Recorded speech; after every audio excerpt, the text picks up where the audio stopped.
There's been a tornado warning for the past 3 days, and I don't think what's outside is a tornado. I live in the Midwest. I won't say where it's irrelevant, but I live in an area that's really prone to weather warnings, specifically tornadoes.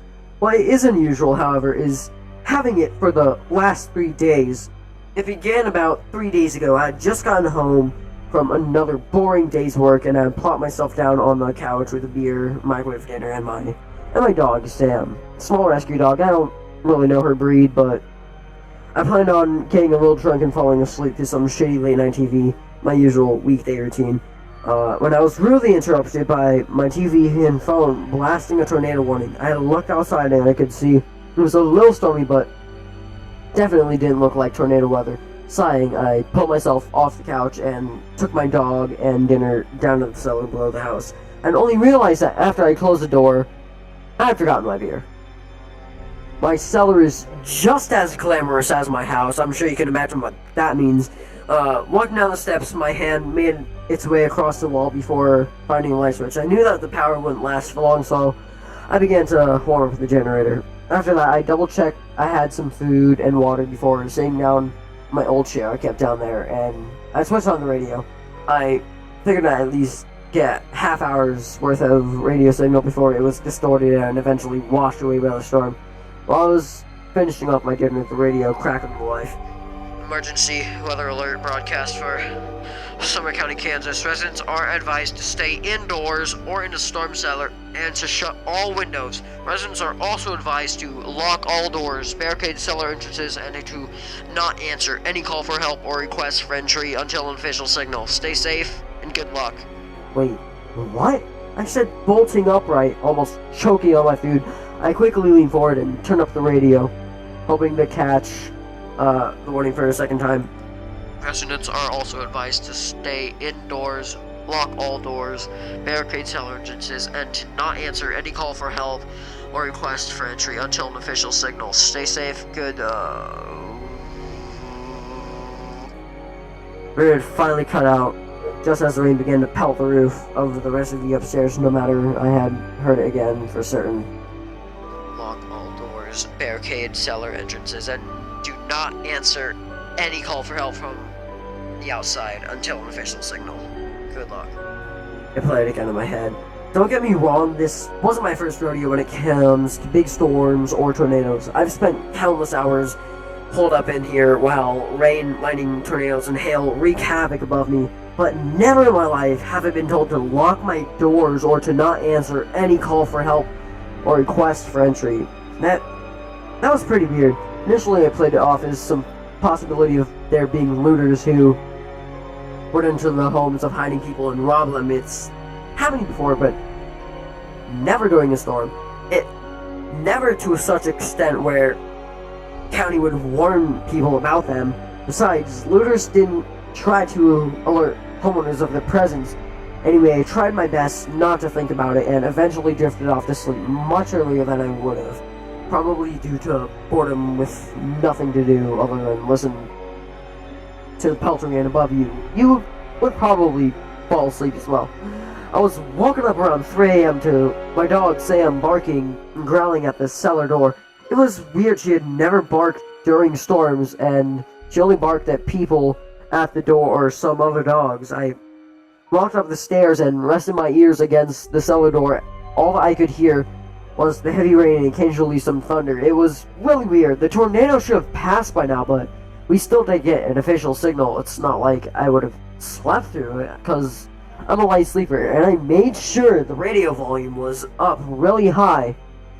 Just as I was about to go back to my chair, I hear it. The creak of my front door opening. Shit, I thought to myself, I forgot to lock it. Sam started barking louder despite my attempts to shush her. The house was quiet for a moment. I used this time to stick a wooden board between the door handles, making the door almost impossible to open from the outside. But then I heard it. Footsteps. They were light, but definitely there. I followed them with my ears as they made their way around my house.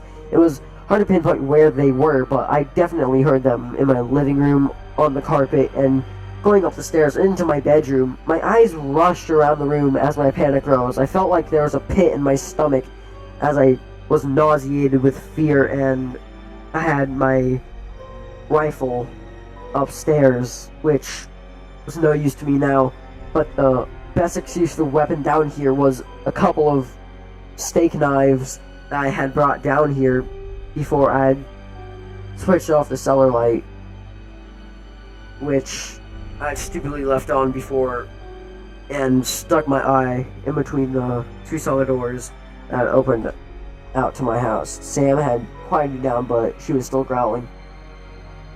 My eye glanced around the limited field of view that I had. I could see my couch, stairs, and closed door to my bathroom, so not too much. Then, after I noticed that footsteps had stopped. Was this what the radio had warned about? I thought over all the scenarios in my head. Looter, someone seeking shelter, wild animal maybe, but none of it made sense. Then there was a knock. I wasn't sure if I had heard it properly at first, but then it quickly progressed from a quiet tapping into a banging crescendo. It sounded like thousands of fists had descended onto my cellar door, thrashing and pounding against it. Whoever or whatever was banging, I knew that I couldn't let it in. This must have been what the radio had warned about. I instinctively jumped back and nearly fell backwards down my stairs leading into my cellar, but surprisingly, I had composed myself and yelled at whoever was out there. "Hey, get out of my house! I'm armed!" I shouted. I don't think I was too convincing, probably thanks to a slight tremble in my voice. The banging on the door stopped. Did I scare it away? I thought to myself. It was quiet for a few moments, but then the uneasy silence. Huh. Hey man, you need to let me in. It's really dangerous out here, and I don't know how long I can last. Impossible. There's a voice of my brother. Yeah, I hadn't seen him in years since he moved to the West Coast. There was no possible way he was in state. Hell, I didn't even think he knew where I lived. Every ounce of my being knew that whatever spoke was definitely not my brother, but something else. And yet, I still responded. Mark? Yeah.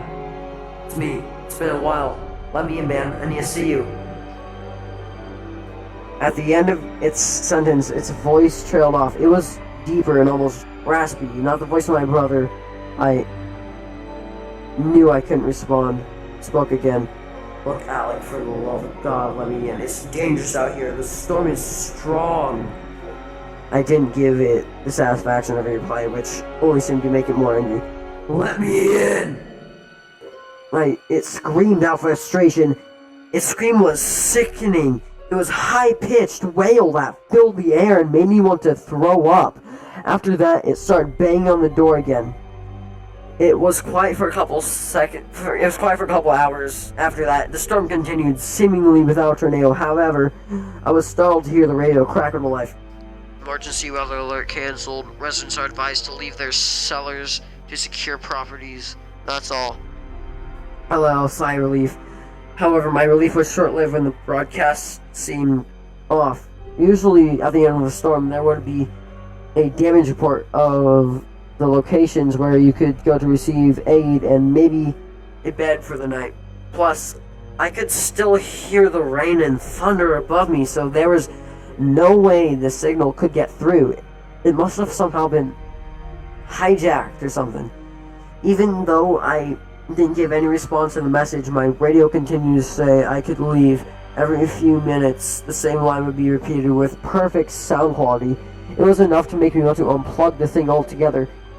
If I wasn't afraid of missing the actual end signal. Since all that, it's been rather quiet. 3 days have passed without the storm or my fucking radio subsiding. That thing, whatever it is still out there, occasionally banging on my door to remind me that I'm at my wit's end. And if it wasn't for Sam, I think I would have gone insane by now. That's all for the moment. I'll update when I can. Wish me luck.